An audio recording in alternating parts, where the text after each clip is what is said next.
کشتی عمر رواں کے ناخدا یار نہیں، کشتی عمر رواں کے ناخدا یار نہیں، ہیں تو کشتی میں مگر ہاتھ میں پتوار نہیں۔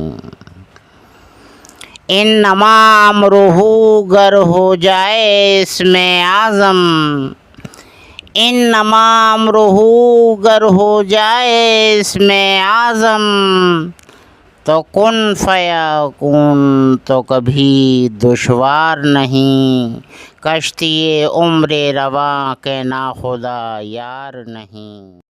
نحمدہ ونصلی علی رسولہ الکریم، اما بعد، اعوذ باللہ من الشیطان الرجیم، بسم اللہ الرحمن الرحیم۔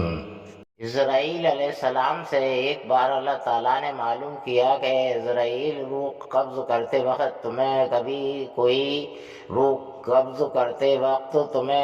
کوئی احساس ہوا، کوئی درد ہوا؟ تو اسرائیل علیہ السلام نے کہا ہاں 2 مرتبہ۔ کہ کہاں کہ ایک تو جب وہ کہ دریا میں ماں بچے کو دودھ پلا رہی تھی اور آپ کا حکم ہوا کہ اس دریا کے جو تختے ہیں اس کو الگ کر دیا جائے، اور ایک پہ ماں اور ایک پہ بچہ، اور اس کی روح قبض کر لی جائے ماں کی اس کی۔ تو لہٰذا میں نے سوچا کہ اس بچے کا کیا ہوگا، دریا میں ایک تختے پر ہے۔ اس وقت مجھے بہت احساس ہوا تھا۔ اور دوسرا اسرائیل علیہ السلام بولے کہ دوسرا جب کہ شداد نے جنت بنوائی، بڑے ارمانوں سے جنت بنوائی، لیکن اس کو دیکھ نہ سکا، نہ اوپر تھا نہ نیچے تھا، نہ اندر تھا نہ باہر۔ آپ کا حکم ہو گیا، نہ صبح تھی نہ رات تھی، آپ کا حکم ہو گیا کہ اس کی روح قبض کر لی جائے، تو شداد کی روح قبض کر لی گئی۔